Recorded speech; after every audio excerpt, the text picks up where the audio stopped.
Quand l'univers perd enfin patience, même le silence devient une arme. Et l'élu, ce silence actuel ne le protège pas, c'est la chasse. Maintenant, imaginez ceci un instant, élu. Imaginez une salle d'audience où les accusés pensent que le juge s'est égaré. Ils rient, se moquent, jettent des pierres sur les innocents. Mais ils ne réalisent pas que le juge n'est jamais parti. L'univers était là, assis dans l'ombre, prenant des notes, enregistrant chaque mot cruel, chaque poignard acéré déguisé en plaisanterie, chaque piège qu'ils ont tendu. Et maintenant, le marteau de la justice est dans les airs, prêt à s'abattre. Il ne retombera pas sur vous, mais sur eux. Car ils n'ont pas seulement blessé une personne, ils ont torturé l'innocence elle-même. Et quand l'innocence saigne, l'univers répond avec fureur. Voici un fait qui clame la vérité, dans toute la culture. À travers l'histoire, blesser les innocents était considéré comme le pire des crimes. Les tribus anciennes bannissaient ceux qui se retournaient contre leurs propres frères sans motif. Les anciens codes juridiques exigeaient une peine équivalente pour les fausses accusations. Le mal que vous avez tenté d'infliger vous reviendrait au double. Même la psychologie moderne prouve que la cruauté envers les innocents crée une vague de culpabilité et de paranoïa qui ronge sans cesse le coupable. Ils pensent s'en tirer libres, mais leur esprit devient leur prison et l'univers leur gardien. Merci, élu, d'être là. N'oubliez pas de répondre à ce message en cliquant simplement sur « J'aime » et en vous abonnant, aidez à diffuser ce message à davantage d'âmes, car il est de notre responsabilité à tous de répandre la lumière. Et merci encore, élu, pour votre participation à cette mission. Vous ne faites pas qu'écouter, vous faites partie d'une force qui bouleverse le monde. Revenons à notre sujet. La fureur de l'univers n'est pas aléatoire. Elle est ciblée. Elle s'accroît lentement, comme une tempête qui prend de l'ampleur à l'horizon, ignorée par ceux qui pensent que le ciel restera toujours clair. Ils croyaient que votre silence était une faiblesse, que votre gentillesse était une permission, que votre patience vous condamnait à être une victime pour toujours. Mais ce qu'ils n'ont pas vu, c'est que votre silence était une preuve, votre gentillesse était enregistrée, votre patience était une munition. L'univers rassemble ces éléments, les conserve comme des flèches dans un carquois, et lorsque le moment arrive, il les décoche toutes à la fois. Soyons clairs, ils vous ont torturé non seulement par leurs actes, mais aussi par leurs intentions. Ils ont comploté dans votre dos, transformé la vérité en mensonge, exigé le respect sans jamais vous en témoigner. Ils ont affiché un faux honneur, tout en traînant votre nom dans la boue. Et pourtant, vous êtes resté dans votre innocence. Vous vous êtes comporté avec grâce, refusant de les laisser vous transformer en quelque chose de laid. C'est pourquoi l'univers est furieux. Il ne s'enflamme pas pour n'importe qui. Il s'embrase lorsqu'une âme qui méritait la paix a été empoisonnée. Il fait rage lorsqu'un élu est moqué, trahi, acculé et laissé pour mort, mais se relève néanmoins sans venin dans les veines. Imaginez ceci, un feu allumé dans une forêt peut consumer des arbres. Mais lorsqu'il atteint le vieux chêne, la tempête elle-même se prépare à éteindre les flammes. Ce chêne, c'est vous, l'élu. Ils sont essayés de vous brûler, mais ils ont invoqué une tempête. Ils ne peuvent y échapper. Et cette tempête n'oublie pas. Elle chasse, elle revient. Elle entraîne des conséquences qui semblent être le destin lui-même, frappant à leur porte. L'histoire regorge d'exemples de ce qui arrive lorsque les innocents sont punis. Les sociétés s'effondrent lorsque la justice est bafouée. Des mouvements naissent lorsque la vérité est étouffée. Même la science nous montre que l'équilibre n'est jamais facultatif. L'énergie ne peut être détruite. Elle se transfère, elle rebondit, elle revient. C'est le karma expliqué simplement. Ce qu'ils ont mis en vous revient maintenant avec un poids 1000 fois supérieur. Ils ont essayé de vous enterrer vivant, mais la terre qu'ils ont jetée sur votre nom est devenue la poussière qui recouvre leur propre réputation. Élu. Écoutez ceci clairement, l'univers n'est pas seulement furieux, il est protecteur. Il trace une ligne dans le sable. De la même manière que les marées montent pour engloutir les navires qui pensent pouvoir conquérir l'océan, ces gens vont bientôt réaliser qu'ils ne sont pas intouchables. Ils exigeaient que leur nom soit honoré tout en crachant sur le vôtre. Mais l'honneur ne se gagne pas par des paroles arrogantes. des sourires hypocrites ou des titres usurpés. Le véritable honneur appartient à ceux qui restent forts dans la vérité, tandis que tous les autres plient sous le poids des mensonges. Et c'est vous, c'est grâce à vous que leur masque tombe. C'est à cause de vous qu'ils s'agitent la nuit. C'est à cause de vous que l'univers réorganise l'échiquier en votre faveur. Laissez-moi vous poser une question. Combien de temps peut-on torturer un innocent avant que le poids de la sanction ne s'effondre sur soi? Combien de couteaux peuvent-ils lancer avant que l'un d'eux n'éricoche et ne leur tranche la main? La réponse est déjà écrite. L'univers s'équilibre toujours la balance. Et plus il la charge de mensonges, de trahisons et de cruauté, plus elle s'écrase violemment lorsqu'elle bascule. Leur plus grande erreur fut de croire que l'univers s'en moquait. Mais l'univers s'en soucie. Il s'en soucie farouchement, avec une passion pour l'énergie, l'équilibre, la vérité. En vous ciblant, ils se sont fait ennemis de l'équilibre. C'est pourquoi leur chute n'est pas seulement imminente, elle est garantie. Certains perdront leur réputation, d'autres leur tranquillité d'esprit, d'autres encore leur soi-disant alliés, et certains pourraient même affronter un isolement total. Car la trahison ronge toujours son propre cercle de l'intérieur, élu, c'est ici que l'histoire bascule. Il ne s'agit plus de votre souffrance, mais de leur déchéance. Vous avez survécu à ce qui était censé vous détruire. Ce faisant, vous avez activé une force bien plus grande que leur complot. Ils se prenaient pour des juges, mais maintenant, ce sont eux qui sont jugés. Ils se croyaient puissants, mais ils sont désormais impuissants. Et tandis que l'univers prend position, la seule chose qu'il vous reste à faire est d'observer la vérité se dévoiler. Alors aujourd'hui, réfléchissez à ceci. Ils ne vous ont pas seulement fait du mal, ils ont provoqué la fureur de l'univers. Et quand l'univers est furieux, aucune excuse, aucune manipulation ne peut les sauver. Le marteau est sur le point de s'abattre. Et lorsqu'il tombera, le bruit résonnera dans leur vie, pour toujours élus. Avant d'aller plus loin, permettez-moi de faire une pause pour vous remercier d'être ici avec moi en ce moment. Ce que vous entendez n'est pas un simple message. C'est un miroir de ce que vous avez vécu. La preuve que l'univers a tenu un registre, un rappel que chaque once de douleur qu'ils vous ont infligée est sur le point d'être remboursée par la justice. Ne laissez pas cette vérité vous traverser sans y marquer votre place. Laissez un commentaire avec le numéro 777 si vous êtes prêt à voir l'univers redonner l'honneur à votre nom. Élus, il ne s'agit pas seulement d'écouter, il s'agit de se tenir ensemble, en force, refusant de laisser les innocents être réduits au silence. Alors, préparez-vous, car ce qui vient ensuite ouvrira vos yeux sur la véritable fureur de l'univers contre ceux qui ont tenté de vous détruire. Ils n'ont pas seulement menti à votre sujet, ils ont essayé de salir votre nom avec un sang-froid glacial.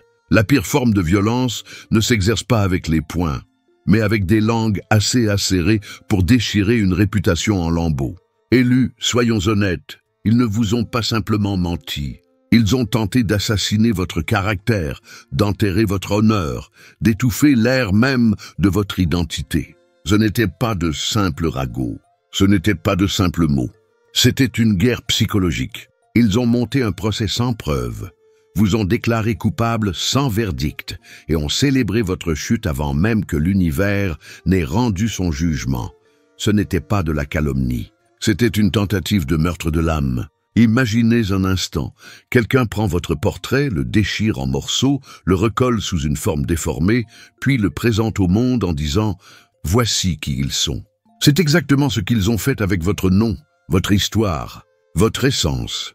Ils l'ont découpé et réassemblé en quelque chose de méconnaissable, espérant que le monde accepterait leur version contrefaite comme la vérité. Mais voici leur erreur. L'univers ne tolère pas les contrefaçons. L'énergie ne ment pas. Et tandis qu'ils pensaient vous dépeindre comme un méchant, ils dessinaient leur propre reflet.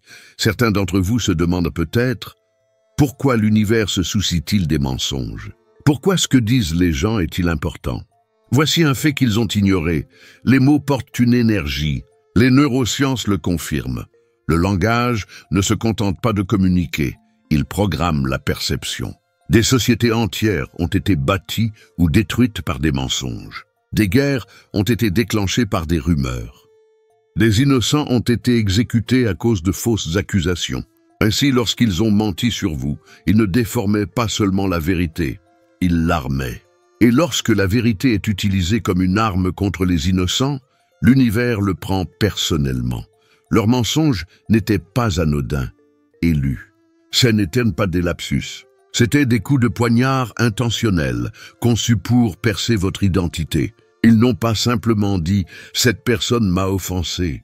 Ils ont proclamé « cette personne est dangereuse, indigne de confiance ».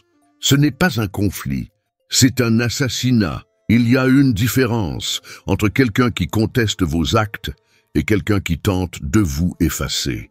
Ce qu'ils ont fait n'était pas une dispute, c'était une gomme. Mais voici ce qu'ils ont oublié. Vous n'êtes pas celui qui s'est choisi.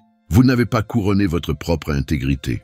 L'univers vous a marqué de valeur avant même qu'il n'ouvre la bouche. Ainsi, lorsqu'il parlait contre vous, il ne s'opposait pas seulement à un être de chair et de sang. Il s'opposait à l'équilibre, à l'ordre, à la loi universelle. Et personne ne gagne ce combat. Ni les rois, ni les empires, ni les foules. Imaginez ceci. Quelqu'un fait irruption dans une salle d'audience, pointant du doigt, hurlant des accusations, tandis que le juge observe en silence. Il pense que ce silence signifie un accord. Mais ce qu'il ne voit pas, c'est le juge qui note chaque mot, attendant qu'ils finissent de creuser leur propre tombe.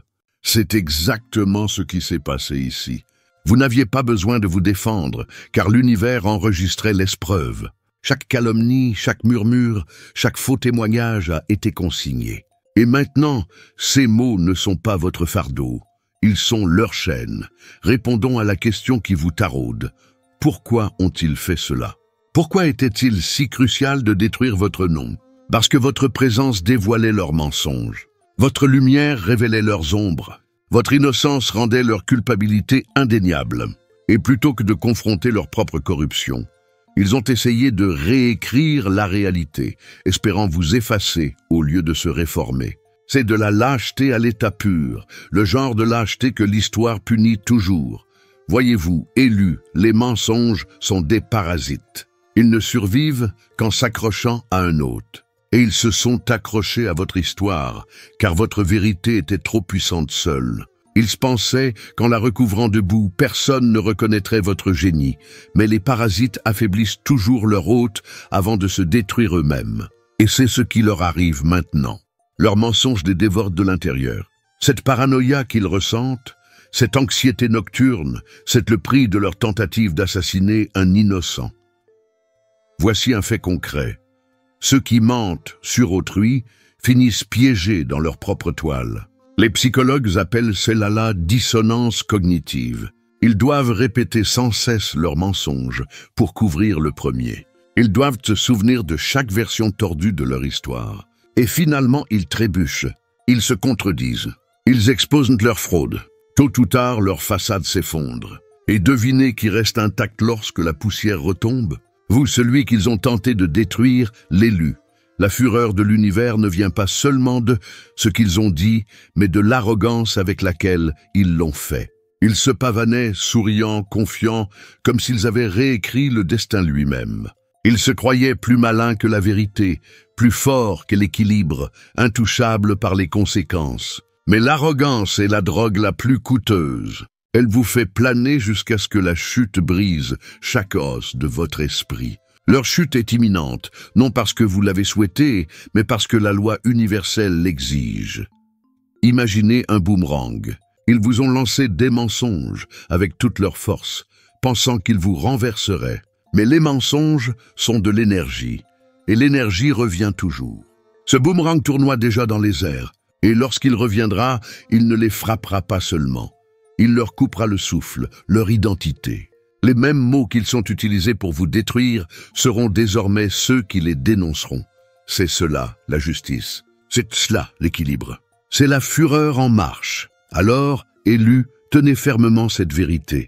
Ils n'ont pas seulement menti à votre sujet. Ils ont commis le plus grand crime contre l'innocence. Ils ont essayé de souiller ce qui ne pouvait être taché, de salir ce qui était déjà pur. Et pour cela, l'univers a rendu un verdict, non différé, non lointain, mais actif. Chaque parole mensongère qu'ils ont prononcée agit désormais comme une graine de destruction dans leur propre vie. Vous n'avez pas à lever le petit doigt.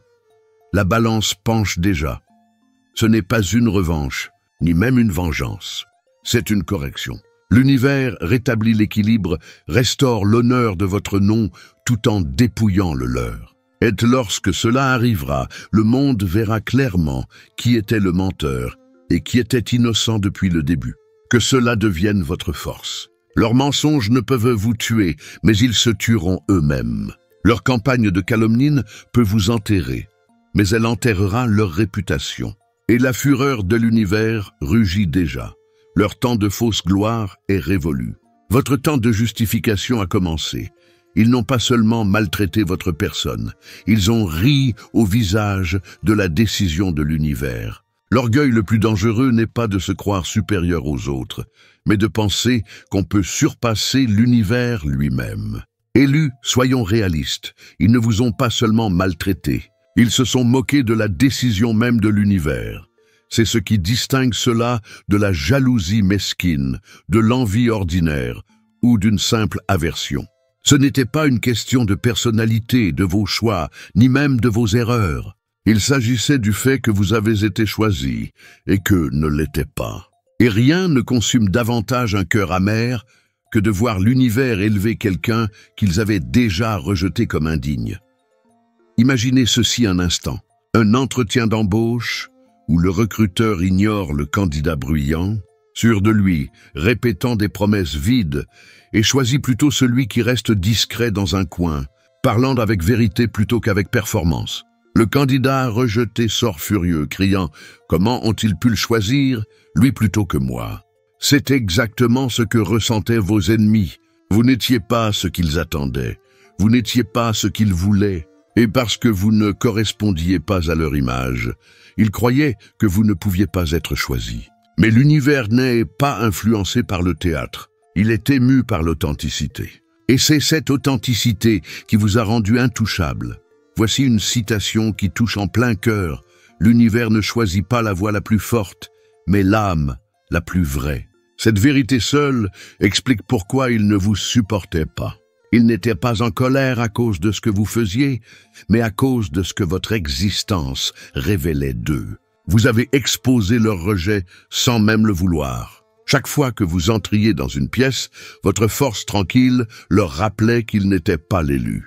Et au lieu d'accepter cette réalité, au lieu de s'humilier pour en tirer une leçon, ils ont transformé leur envie en attaque. Abordons la question qui vous préoccupe. Pourquoi n'ont-ils pas pu vous laisser tranquille ? Pourquoi n'ont-ils pas simplement accepté que l'univers vous ait choisi et passé à autre chose? Parce que l'orgueil ne s'incline pas. L'orgueil ne se rend pas. L'orgueil est assez délirant pour croire que si assez de voix s'élèvent contre vous, l'univers changera sa décision. Ils pensaient réellement que leur haine collective annulerait votre vocation. Voilà à quel point l'arrogance devient aveugle lorsqu'on croit pouvoir défier l'équilibre lui-même. Imaginez cette métaphore.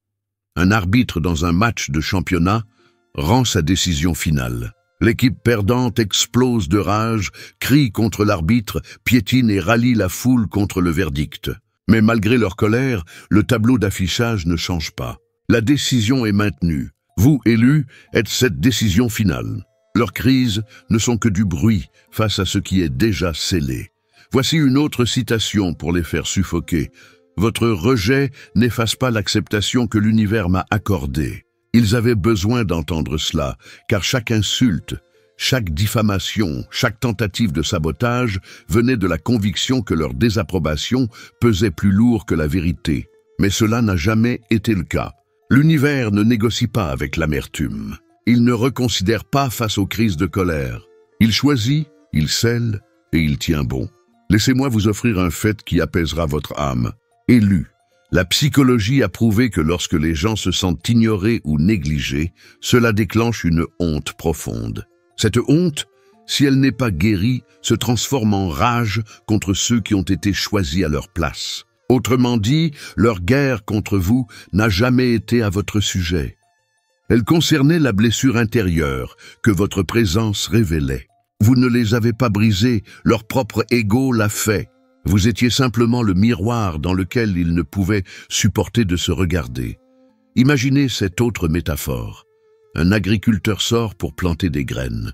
Il ignore les hautes herbes, le sol peu profond, et choisit une petite parcelle improbable. Cette parcelle donne une récolte si abondante qu'aucune autre ne peut rivaliser.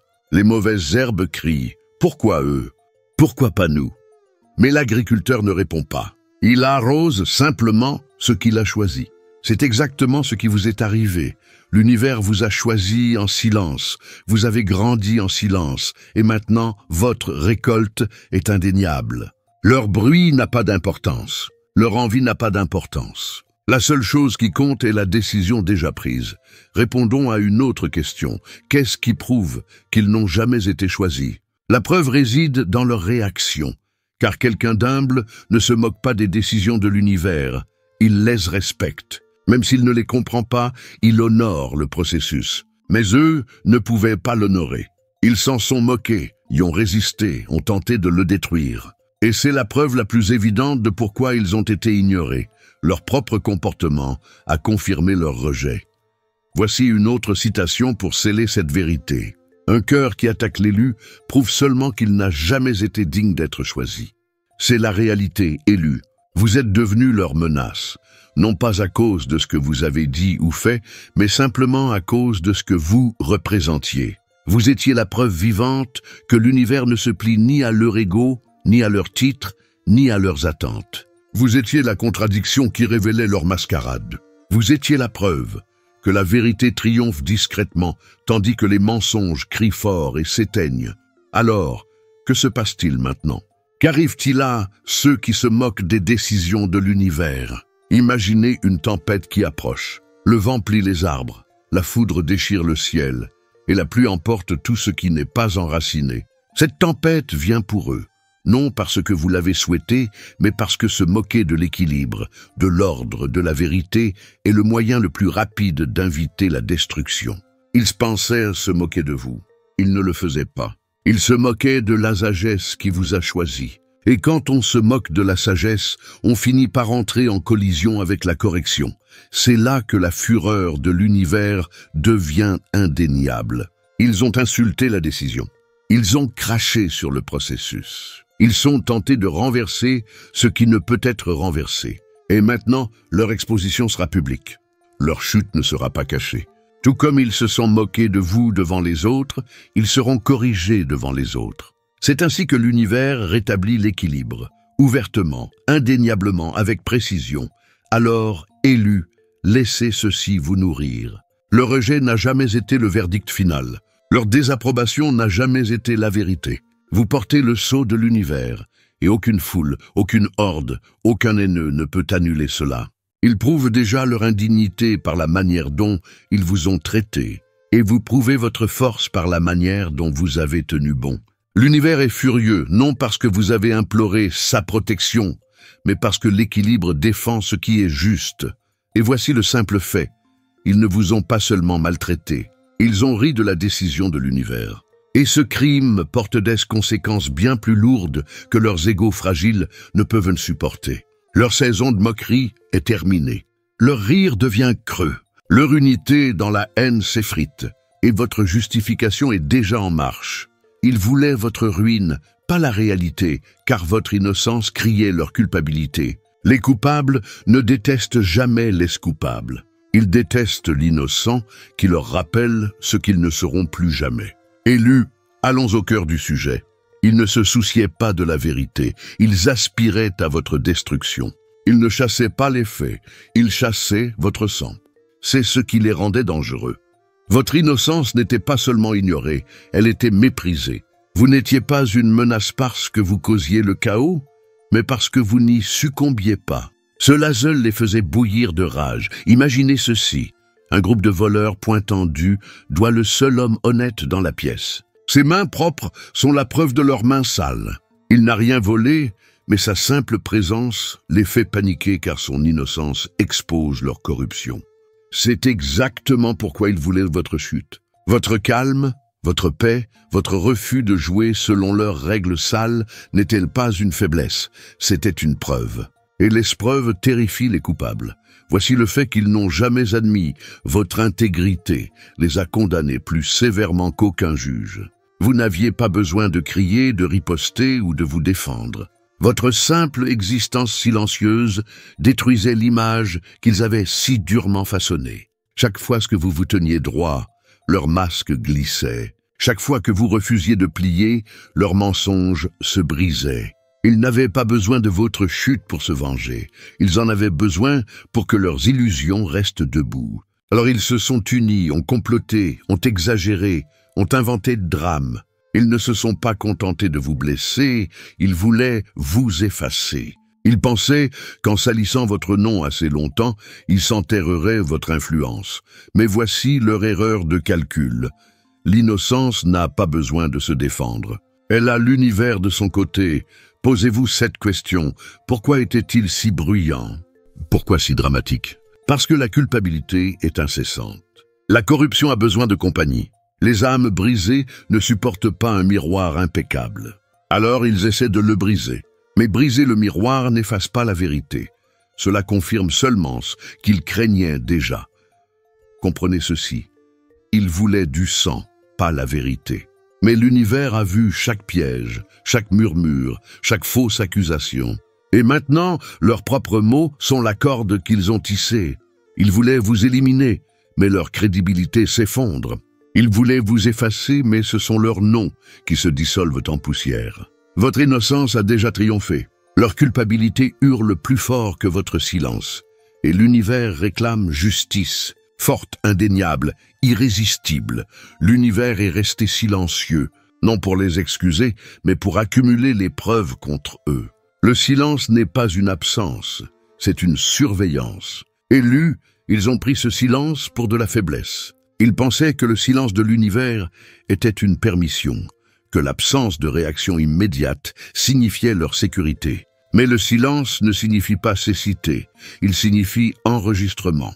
Chaque ricanement, chaque compliment perfide, chaque mensonge murmuré n'a pas été ignoré. Il a été archivé. L'univers n'était pas absent, il collectait les preuves. Imaginez ceci, une caméra de sécurité dans un coin de la pièce. Le voleur pense qu'il n'est pas surveillé car aucune alarme ne retentit. Il devient plus audacieux, vole davantage, se vante plus fort. Mais le voyant rouge était allumé depuis le début. Chaque crime est capturé. Chaque angle enregistré, chaque seconde conservée pour le procès. C'est exactement ce qui vous est arrivé. Ils pensaient que leur cruauté s'évanouirait dans l'air, mais elle est scellée hermétiquement, attendant de s'abattre au moment opportun. Voici un fait. En psychologie, les conséquences différées frappent plus fort, car elles éliminent le déni. Une punition immédiate permet des excuses. Ce n'était pas si grave. Je ne le pensais pas. Mais quand le jugement arrive après un temps, les coupables ne peuvent plus se mentir.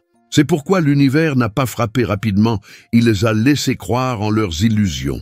Ainsi, quand la correction arrive, il n'y a pas d'échappatoire. Vous vous êtes peut-être demandé pourquoi l'univers n'a-t-il pas arrêté cela plus tôt? La réponse est brutale, mais vraie. Si l'équilibre était intervenu tôt, certains auraient cru que vous aviez survécu grâce à un secours, non par votre force. Ils auraient minimisé votre résilience et vous auraient dépeint comme fragile.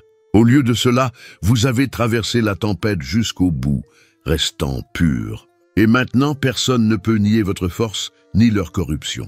Ils se moquaient de votre silence, mais ce silence est devenu la preuve la plus convaincante contre eux. Tandis qu'ils célébraient votre prétendue chute, l'univers construisait un dossier si solide qu'aucun d'eux ne pourra s'en défaire. Et voici ce qu'ils réaliseront bientôt. Lorsque l'univers répond enfin après le silence, il n'exagère pas, il n'oublie aucun détail, et il ne temporise pas. La justice atterrit avec précision. Élu, le juge est debout. Les preuves sont dévoilées. Les bouches qui se moquaient de vous sont sur le point de s'étouffer avec leurs propres mots. Affaire classée. Ils pensaient vous tester, mais c'est eux qui étaient examinés. Le véritable test n'est pas la douleur que vous endurez, mais la cruauté qu'ils révèlent en vous la faisant subir. Élus, ils croyaient vraiment qu'il s'agissait de vous pousser à bout. Ils pensaient qu'en vous piquant assez longtemps, en appuyant sur les bonnes blessures, vous craqueriez. Ils ont pris votre silence pour de la faiblesse. votre patience pour de la fragilité, votre gentillesse pour de la naïveté. Mais ce qu'ils ignoraient, c'est que vous n'étiez pas celui qui était jugé. C'était eux. Imaginez ceci, des étudiants entrent dans une salle d'examen, riant d'un camarade assis calmement à son bureau. Ils se moquent, trichent, griffonnent des absurdités, pensant que le plus discret est celui qui est le plus testé. Mais lorsque les résultats tombent, il s'avère qu'ils ne jugeaient pas l'élève silencieux, c'est eux qui étaient notés. C'est exactement ce qui s'est passé ici. Ils ont supposé que vous étiez le sujet, mais vous étiez le miroir reflétant qui ils étaient vraiment. Voici le fait, vous n'aviez pas à prouver votre force. L'univers savait déjà que vous étiez fait pour cela. Le silence n'était pas destiné à mesurer votre endurance, mais à exposer leur corruption. Chaque mot cruel qu'ils ont craché, chaque faux sourire qu'ils ont affiché, chaque piège qu'ils ont tendu est devenu une preuve contre eux. Ils pensaient orchestrer votre chute, mais ils écrivaient leur propre verdict en temps réel. Posez-vous cette question. Ont-ils vraiment fait leurs preuves? Ont-ils montré de la compassion? Non. De la retenue? Non. Ils ont prouvé que lorsqu'ils en avaient l'occasion, ils utilisaient la gentillesse comme une arme, exploitaient les vulnérabilités et choisissaient la cruauté plutôt que l'humilité. Ce n'était pas un test pour vous, c'était une révélation pour eux. Imaginez un tribunal où les coupables riment pensant que les caméras sont braquées sur vous, mais les images révèlent leur crime. C'est ce qui se passe maintenant. Leur moquerie ne documentait pas votre échec. Elle mettait en lumière leur propre vérité. Élus, la fureur de l'univers ne concerne pas votre survie, mais leur échec à s'élever. Ils ont révélé leur jalousie, leur contrôle, leur amertume, et maintenant leur masque est tombé. Ce qu'ils croyaient être votre humiliation était en réalité leur propre déchéance sous observation. Et maintenant, le jugement arrive, non parce que vous l'avez imploré, mais parce qu'ils l'ont mérité. Ils ont essayé de vous sacrifier pour leur confort, mais maintenant leur dette de sang est due. Les lâches ne guérissent pas leurs blessures, ils les projettent sur les innocents et appellent cela justice. Élus, ils vous ont traité comme un agneau à l'abattoir, pensant que vous détruire les purifierait de leur propre souillure. Ils se persuadaient qu'ils vous brisaient assez. S'ils se moquaient assez, s'ils vous isolaient assez, leur culpabilité s'atténuerait et leur conscience se tairait. Mais la cruauté déguisée en purification reste de la cruauté. Ce qu'ils vous ont fait n'était ni sain, ni noble, c'était un mal calculé. Imaginez ceci, un village déverse tous ses déchets devant la porte d'une maison, et disant « si celle-ci porte le poids, nous nous sentirons plus légers ». C'est exactement ainsi qu'ils vous ont traité. Ils ont fait de vous le bouc émissaire de tout ce qu'ils ne pouvaient contrôler, de tout ce qu'ils ne pouvaient admettre sur eux-mêmes. Votre silence, ils l'ont transformé en culpabilité. Votre humilité, ils l'ont qualifiée d'arrogance. Votre force, ils l'ont appelée rébellion. Ils ont jeté leur honte sur votre nom et ont prétendu que c'était une purification.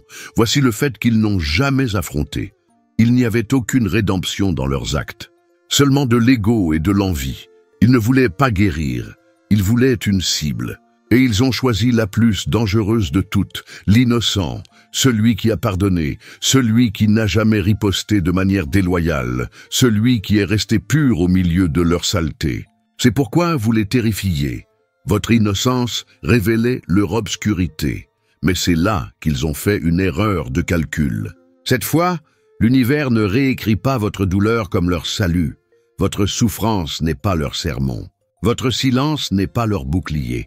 Ce qu'ils vous ont fait est désormais leur facture. Et chaque mot cruel, chaque alliance perfide, chaque piège tendu porte un prix. L'univers n'oublie pas les dettes, il les collecte. Imaginez ceci, un registre rempli de mensonges, de trahisons, de couteaux cachés. Les pages se ferment, le sceau se brise, et le collecteur frappe à la porte. C'est ce qui se passe maintenant. Ils pensaient être libres. Mais leur liberté n'était qu'un jugement différé et lu. Sachez ceci, la douleur qu'ils ont tenté d'effacer est maintenant exposée au grand jour. Ils ont acheté leur confort avec votre destruction, mais ce confort a expiré. La justice n'est pas en route, elle est déjà là. Leur sacrifice a échoué. Et maintenant, la facture est à payer. Ils ont profité de votre ruine, mais maintenant l'univers exige un remboursement. Une réputation bâtie sur l'abstruction d'une autre n'est qu'un château de cartes. Elle semble imposante jusqu'à ce que le vent de la vérité souffle.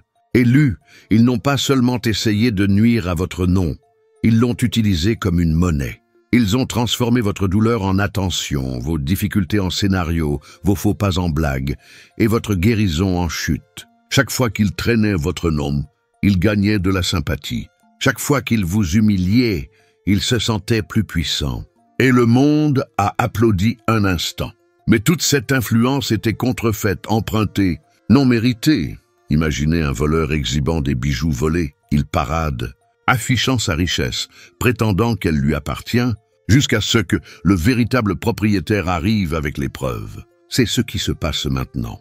Ils ont bâti leur statut sur les fragments de votre réputation, mais l'univers a ouvert les livres, et tout ce qu'ils ont acquis avec votre bien est saisi. Voici le fait qu'ils n'ont jamais envisagé. La crédibilité gagnée par le déshonneur s'effondre sous son propre poids. La vérité a une manière obstinée de refaire surface. Et tandis qu'ils pensaient l'avoir enterrée profondément, elle surgit maintenant, tranchant leurs mensonges comme la lumière du soleil perce le brouillard. Les gens se réveillent. La foule qui acclamait autrefois leurs fausses histoires se tait. Les applaudissements se sont éteints. Pourquoi? Parce que les fruits ne mentent pas. Leurs résultats sont désastreux. Leur paix a disparu. Leurs alliances s'effritent. Demandez-leur pourquoi leurs masques tombent maintenant. Parce que l'univers ne permet pas aux fausses couronnes de durer éternellement. Leur influence n'était que du théâtre. Ils se sont peints en héros et en martyrs tout en piétinant votre nom. Mais maintenant, leur scénario est épuisé et le public tourne son regard vers vous. Celui qu'ils ont tenté d'effacer, élu. Vous n'avez pas besoin de vous justifier. Vous n'avez pas besoin de vous battre pour votre réputation. Le silence est de votre stratégie et elle fonctionne. Car pendant qu'ils jouaient, l'univers préparait un renversement. Les mêmes scènes où ils se moquaient de vous sont désormais celles où leur honte est exposée. Ce n'est pas une coïncidence, c'est l'équilibre qui se rétablit. Leur gloire empruntée a expiré et votre honneur est restauré dans son intégralité.